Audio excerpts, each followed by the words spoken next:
What's up, everybody? This is JoshyyRed, and today we're checking out something that honestly might save your desk, your posture, your audio setup, and maybe even your sanity, because if you've ever tried recording with a microphone balanced on a stack of books, a shoebox, or even one of your kids' leftover Lego bins, this video is for you.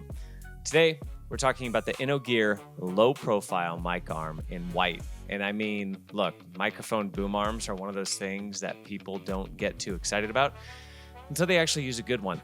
Then suddenly they're acting like they discovered indoor plumbing. And I gotta say, for the price, this thing really surprised me.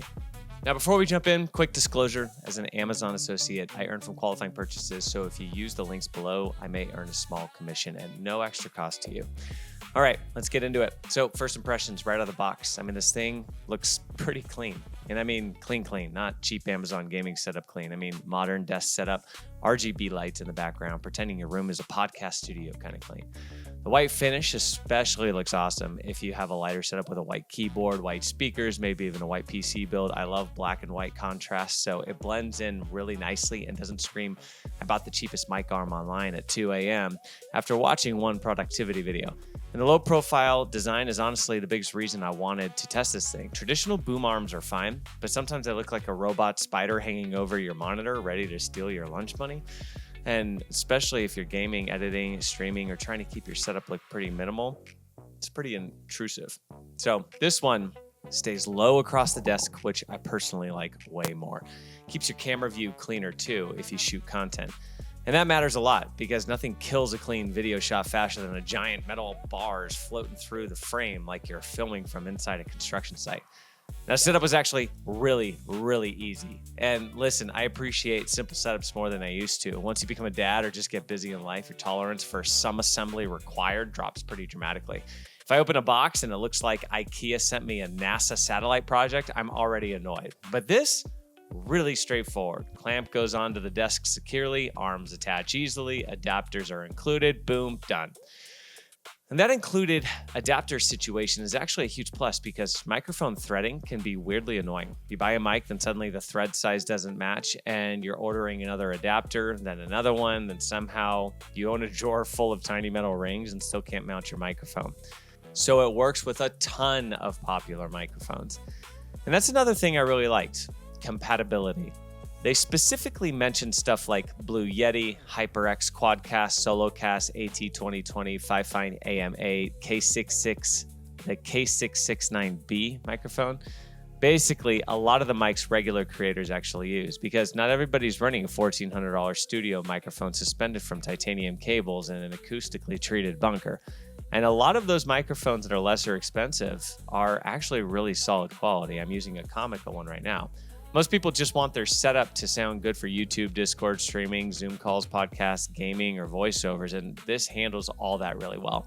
Now let's talk about build quality because this was the part I was most skeptical about.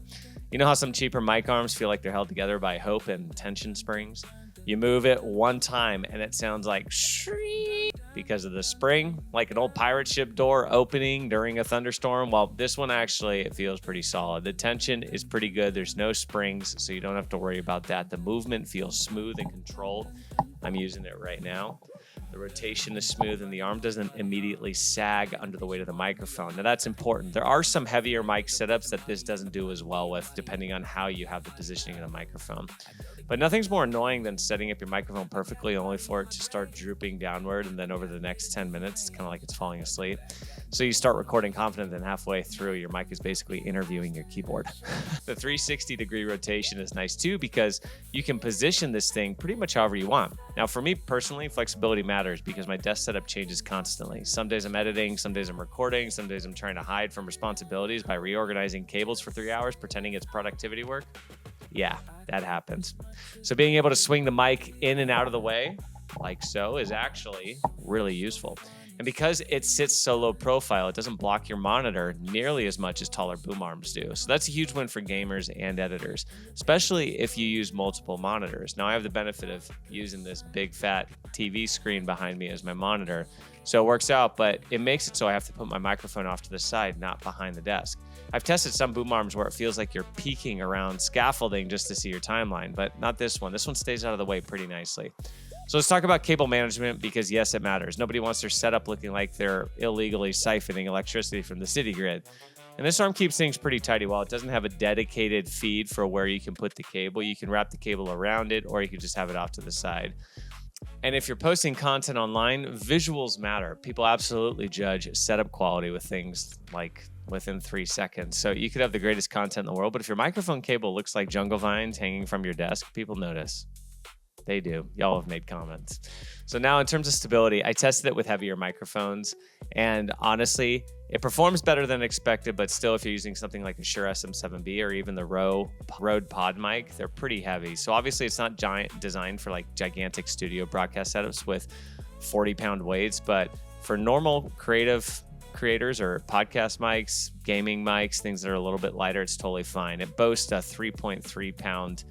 The desk clamp also grips really well. I got the black one here, and that matters because cheap desk clamps are terrifying. It's built really well, and what I love about it is it has a little hang over here for your headphones, so you can hang your headphones on it while you are not recording. That's actually who I think this product is best for, people with compact setups. Apartment setups, bedroom studios, gaming desks, minimal workspaces. If you don't have a giant streamer desk the size of an airport runway, the low-profile design makes a lot of sense. Now, are there downsides? Yeah, from my vantage point, there's a couple downsides. First, if you love having your microphone super high overhead in a traditional radio host style setup, this is not going to be your favorite design.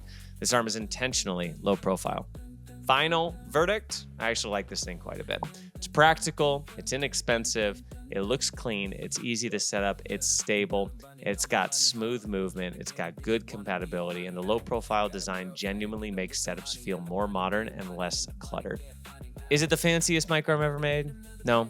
Does it need to be? Also, no, it doesn't need to be. For the average creator or gamer, this hits a really nice balance of value and usability, and that's exactly what you want in something like this. And honestly, sometimes the best gear is the stuff you stop thinking about just because it works. That's kind of how I feel about this. Again, as an Amazon associate, I earn from qualifying purchases. So if you decide to check it out using the links below, I really, really appreciate the support. And if you've already used this mic arm, let me know your thoughts in the comments because I'm always curious what setups people are running these days.